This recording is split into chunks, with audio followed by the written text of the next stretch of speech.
Hey Ignite, welcome to our latest YouTube video. Can you believe that it is almost Christmas? Today we are about to launch our brand new Christmas series, Best Christmas Ever. So check out this video and let us know what you think in the comments.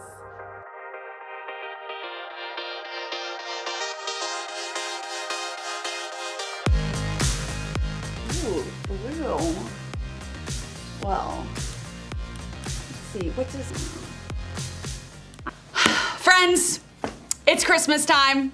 Is anybody else as excited as I am about the holiday season? I am so convinced that this Christmas will be the best Christmas ever. And that leads me to a question. What would make this Christmas your best Christmas ever? Think big. No financial limits, no restrictions, no Christmas dream is too big. In fact, I asked some of my friends this exact question. Check out what they said. So what would make this the best Christmas ever is if I got the opportunity to take my entire family, I'm talking about from my grandparents all the way down to my little nieces and nephews, all the way to Disney. But we took the entire park over, rented it for just ourselves for the entire day, and we got to ride every ride with just me and my family on Christmas Day. To not only spend all day watching the movie Elf, but to have Buddy the Elf come and hang out with me and my family all day long. If I got to take my wife Leslie on a magic carpet ride like Aladdin, a whole new world. Is if I could just hang out with my family, hang out with my friends, and that's it, and not have to be 6 feet apart. You know what would make this the best Christmas ever? Is if I was somehow able to merge the snow and the beach. Think about it. What if you were able to go swimming and then go skiing all in the same day? If I could have just all the amounts of money to buy all the clothes that I wanted, it would just be amazing. And all the shoes that I wanted. Jordans especially. What would make this the best Christmas ever is if I could eat all the baklava in the world. All of my Greek friends, you know what I'm talking about. If you don't know what baklava is, Google it. It's incredible. Crispy, sweet, it's nice. That sounds awesome. I want to be part of those Christmas celebrations. But let's be real.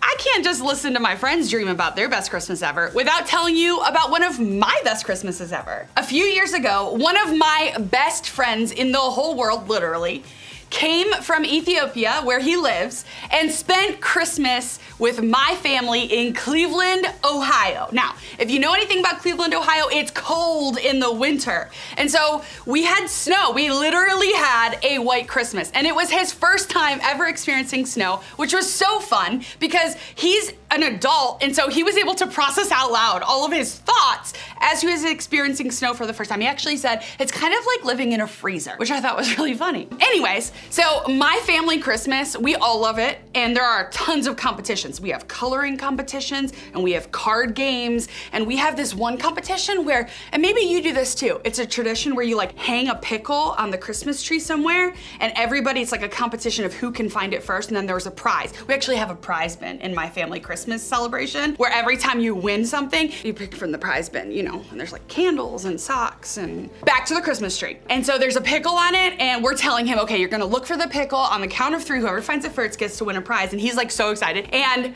the funniest thing is he leans over to my sister Megan and he taps her and he's like, Meg, what's a pickle? Which is so amazing because he's never had a pickle before. And so then we had to explain what the pickle was, which was so fun. And guess what?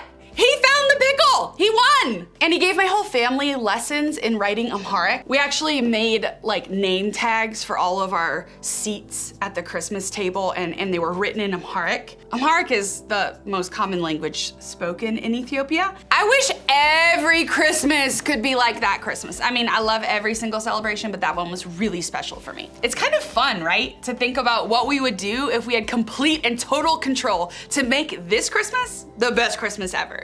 Of course, we don't always have complete and total control of the way things work at Christmas. I mean, I feel like that was this entire year, right? I mean, if any of us actually were God, we'd probably make some pretty crazy things happen, right? Maybe you'd make homework go away forever. Or maybe you'd take all the cavities out of eating candy. Maybe you would secure a victory for your team every time, no matter the competition. Or maybe you'd make certain that all pets would live forever. How amazing would that be? The reason I think it's so easy for us to come up with this list of things we'd do or not do if we were God is because we all have this idea of what we think God does and doesn't do. We have an idea of how this whole faith thing works. And usually it falls into one of two categories, good or bad. In other words, we think God will do something for us if we're good, or he'll do something to us if we're bad. If we're good, like if we read our Bible, if we go to church, if we treat people well, then we think God will do good things for us. The more good stuff we do, the more good stuff God does for us in return. That would make God kind of like, well, this thing. Have you ever used one of these gumball machines before? When I was a kid, vending machines were the real deal. I mean, it was the main source of snacks at hockey rinks, hotels, the public swimming pool, bowling alleys, skating rinks. We would find coins in the couch or in our parents' cars and head straight over to the giver of Doritos, Twinkies, or any snack of our choosing. And all we had to do was put a few coins in the machine. I think sometimes we approach God this way, right? We come to him with something good that we do, and we put our good works in, or the good thing that we did, and we hope that God does something in return, or that we get a gumball in return, right? We think like God would reward our good behavior by giving us a prize or a blessing. And maybe for you, that's what you think faith is all about. On the flip side, sometimes we think if we do something bad, that God's gonna be mad at us. Just like he rewards us for the good things that we do, we assume he's going to take away stuff from our lives, or punish us, or distance himself from us for the bad things that we do. When we think this way, it's kind of like we look at God like an angry adult or something. We think he's just watching and waiting to catch us breaking his rules. And when he does, he'll definitely punish us. Honestly, I don't think either of these things really represent who God is or the way our faith works, because these ideas of the way God works, they're all about our behavior. In other words, we think our relationship with God is based on our behavior, and I can see why. It's how so many relationships work in our lives. When you do your chores at home, you get an allowance. But when you blow off your chores on purpose, you get grounded. When you do something kind for a friend, they include you in more group hangouts. But when you do something mean, they start leaving you out on purpose. When you do well on your assignments, your teacher gives you an A. When you bomb the test, you get an F. So it makes sense that we would think the same is true for our relationship with God.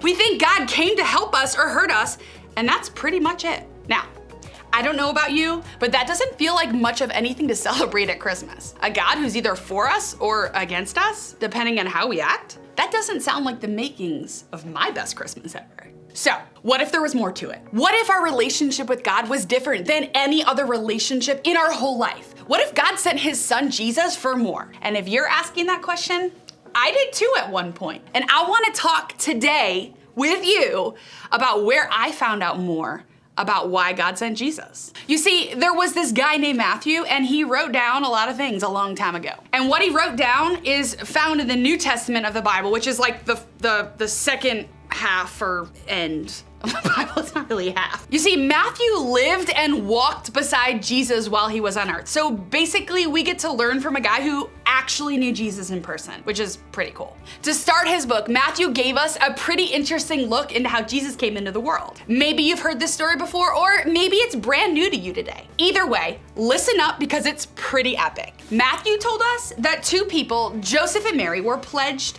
to be married. That means they were engaged. During their engagement, an angel came down to Mary to tell her that she was pregnant and the child she was carrying was Jesus, the savior of the world. Now, Mary and Joseph, they weren't married yet, and to be pregnant and not married was a huge deal during this time. When Joseph found out about the baby, he planned to break it off with Mary. But he changed his mind after an angel came to him too. And what the angel told Joseph about the baby Mary was carrying can help us understand more about who God really is this Christmas. She will give birth to a son, and you are to give him the name Jesus, because he will save his people from their sins. All this took place to fulfill what the Lord had said through the prophet. The virgin will conceive and give birth to a son, and they will call him Emmanuel, which means God with us. Up to this point, people were looking for the Savior. They were looking for the one God had promised would come and save them from their sins. And I think, just like us, they had a lot of different ideas about what he'd be like. Maybe they thought he would come as a king with lots of applause and celebration. Or maybe they thought he would come as a mighty warrior and save them from everyone who was against them. Or maybe they thought he would come riding in on a cloud of smoke or something so glorious that there would be no doubt he was God. But what really happened? God came in a way that nobody expected. He came as a baby to a young, poor couple. No glamour, no celebration, no special attention. Just Jesus, quietly coming to earth to save us, to love us, to show us one really important thing that the angel reminded Joseph. God is with us. That's why he came. God came to the world to be with us. And this is so important because up to this point, people saw God a lot like we sometimes do now. Distant, far away, unreachable, only concerned with how we act, there to reward or punish, and that's it. But the promise of Christmas isn't that God came because he wants us to behave a certain way. It's simply that God is with us. He wanted to show us that. And that's a pretty big deal. I think we've all come to understand what it means to be present with someone in a totally different way this year. When the COVID-19 crisis began and we couldn't be with each other, I don't know about you, but it made me realize just how important connection really is. It made me appreciate how important it is to be with someone else. And what's so awesome? That's what God does for us. He's with us. Whether you believe in him or not, he's with you. Whether you're doing everything right or everything totally wrong, he's with you. God is with us. He's with me. He's with you. And that's what makes it the best Christmas ever. So, what does all of this have to do with you right now? I think it comes down to 3 things. First, remember that God is with you. Start with this. For some of you, Christmas is hard. It's anything but merry and bright. It's important to know that God is with you too. He chose to be with you. He's with you when your family's fighting, and with you when you're bored at home on break. With you when you're having fun at that ugly sweater Christmas party. With you when you're feeling disappointed because grandma got you another ugly sweater this year.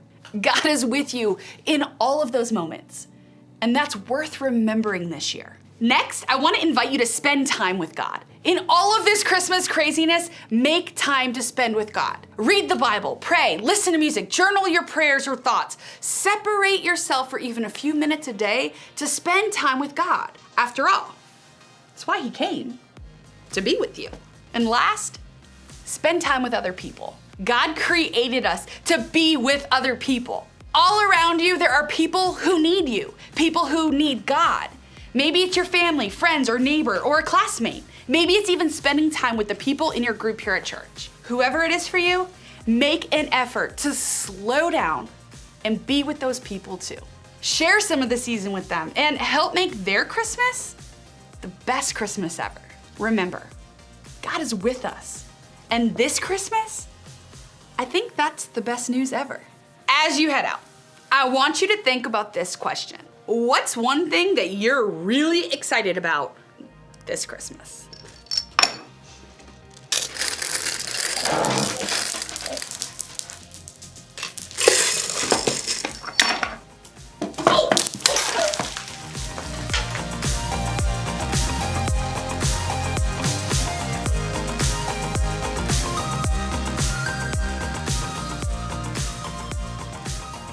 We really hope that you enjoyed watching that and you took a lot from it.